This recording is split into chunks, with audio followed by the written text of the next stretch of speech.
Okay, well, good morning. It's Mother's Day. I thought I'd get out of the house for a few minutes and just find a place over here in the shade in the car and just sit and take a couple minutes. Um, we're going up today to visit my mom up in Scottsdale and my dad.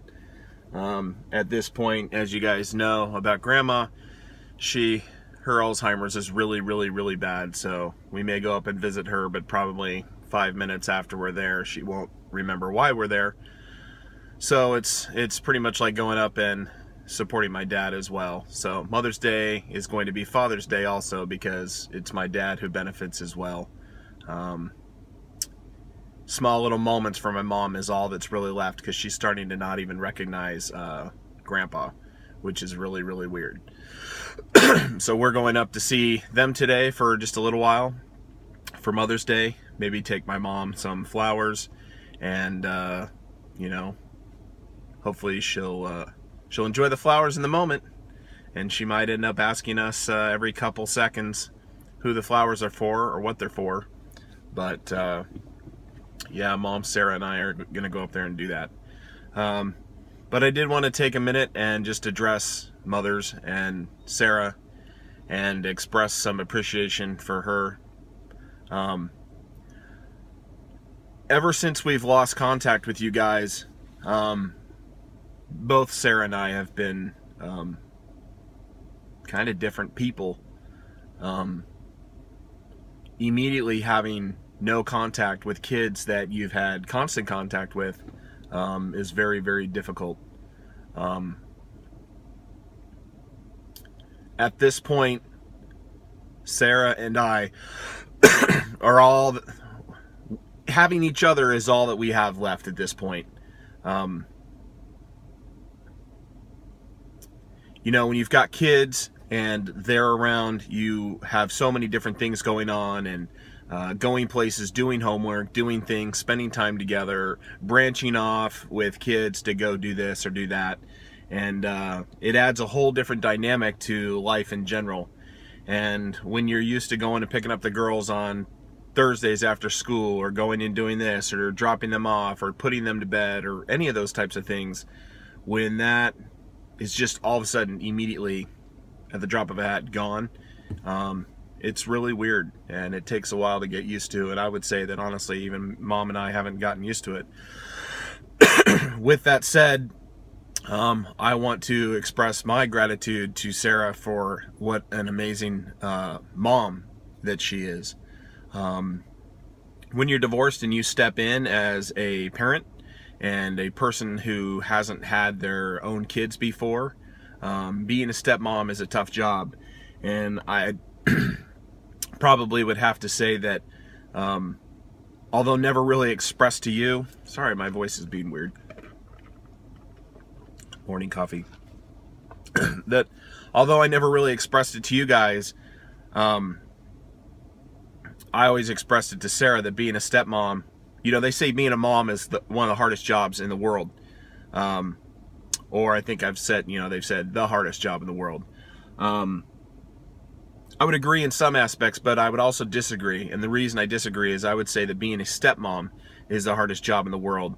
And Sarah and I talked about this various times, but I don't know that I've ever expressed it to you guys. But, when you're a stepmom, you have to do everything just a little bit better. You still have to do all the things that a mom has to do, and still hope that those kids that you've taken in as your own will love you back. And that's really hard, because pretty much no matter what you were to do as kids, you were going to love your mom regardless. No matter what happened in the house, whether you got in trouble and got grounded, or your phone taken away, or she raised her voice at you, or whatever, your Mom Stacia, you're going to love her no matter what. But a lot of kids come into, or parents and kids divorced, step parents come into the picture, and they have to do all those same things and then worry about being disliked by the kids. And I know that didn't happen. I know that both of you guys loved Mom Sarah a ton. I know that Brooke, you especially had a bond with her that I know that she misses a lot. And that's really, really tough. So when you're the step parent, you have to hope that you're doing all the same things that a mom is doing and just hoping that the kids love you back. And I think that makes it even harder than being a mom. I know Sarah loves you guys. I know she misses you. She has very difficult times, as do I, with you guys being gone. And I know she loves you. And so I just want to, on this Mother's Day, express my gratitude to her. And I still told her, Happy Mother's Day today.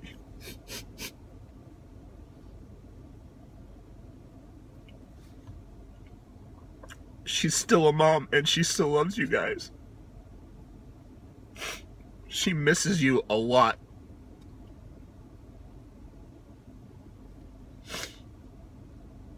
She was a great mother to you guys.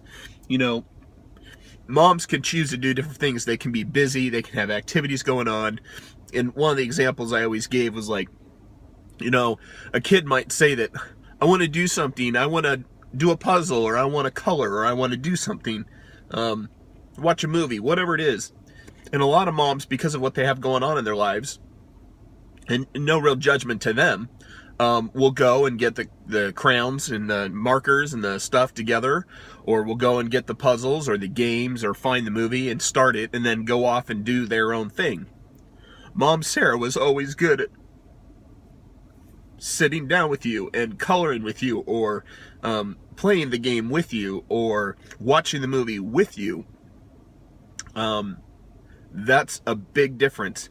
That is somebody who's taking the time, and even though she worked from home and she was putting off the work that she was doing for the day, she was choosing to spend the time with you when you wanted to do something. And I saw her constantly do that, and that is going above and beyond, because it's one thing to be a mother and be there for the kids and do all those things, but when you involve yourself in the same activities that the kids are doing, or sitting down with you and doing homework, I mean, I have to give her the credit. Like, I wanted to help with homework, and half the time I tried, but like math and things were difficult.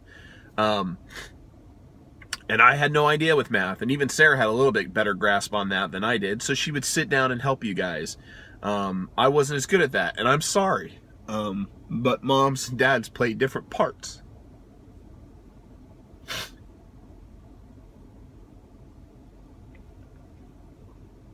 Sorry. But she's a great mom. She still gets a giant Happy Mother's Day from me today, because I know that if you were here tomorrow and you were in our lives tomorrow, it would all just go back to that same exact thing. I also have to give her props today as Mother's Day for being an amazing spouse. She is literally, at this point, with you guys out of the picture and not here with us and spending time with us anymore, she is literally all I have. Her parents are now going up to Washington half the time, and they're not here right now.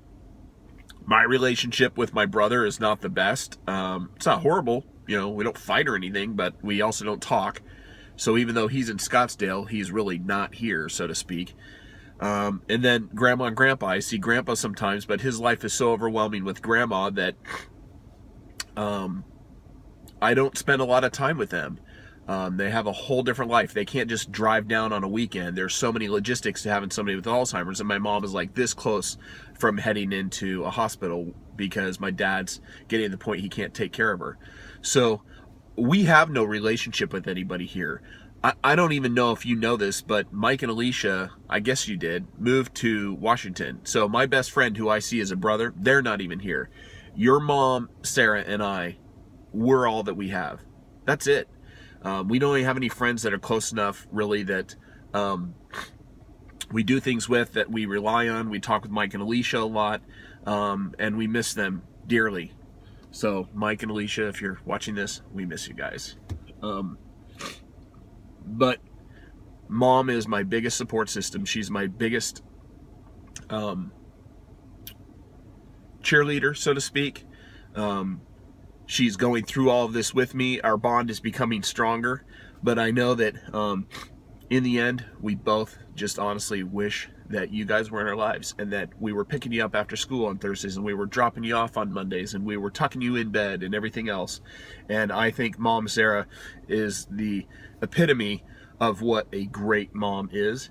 And so today I honor her, and I hope that someday you see these videos and you know how much I love and appreciate Sarah, and how good she is to you guys, how she misses you just as much as I do, and how we both just wish that you were here and in our lives.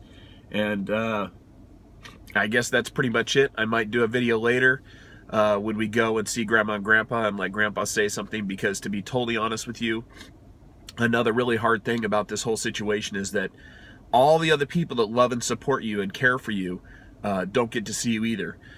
Grandma and Grandpa Burdan, Grandma Burdan, who's just was down here a decent enough amount of times to see you guys and hang out with you guys. Even she doesn't get to see you guys. My dad and my parents don't get to see you guys.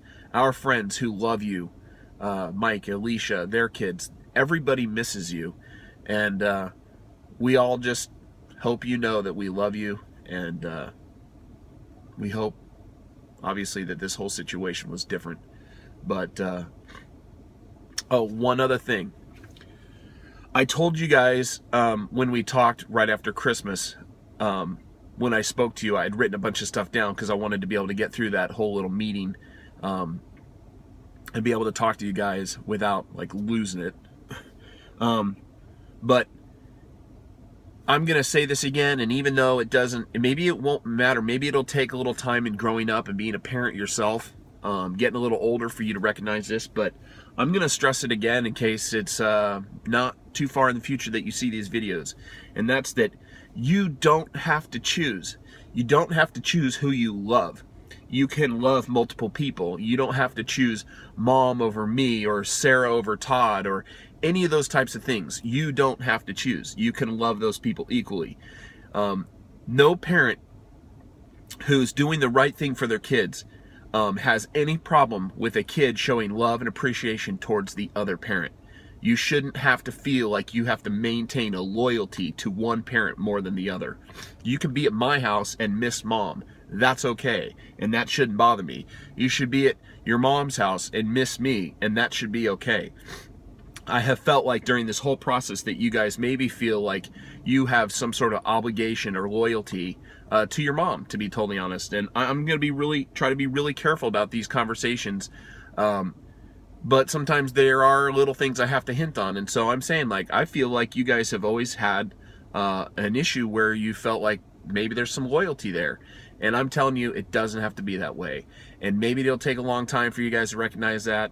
And I hope you are never in my situation ever in your entire lives where you've got kids that maybe through a divorce, which I do not wish upon anyone, your kids would be that way, and you will understand what I'm saying. You will understand when you have your own kids, of like kids thinking, you love me more than this one, or you love her more than me, and it's just not true. You can love multiple people. You owe no one nothing in ways of loyalty, except your spouse. When you get married, you obviously choose to love that person as your spouse, and that's the only person you will love as your spouse. But siblings and things, in this situation with you guys, you don't have to pick your mom over me. You don't have to pick me over your mom. You don't have to pick Todd over me. You don't have to choose. Just love who you want to love. That's how it should be. And I'm sad that it's not that way. But I love you guys. More to come later. Like I said, maybe we'll film when we go up to Grandma and Grandpa's house and maybe give them a chance to say hello. And, you know, you're going to hear it probably at the end of every video. I love you guys. I miss you guys. I wish you were here. So, happy Mother's Day. Bye.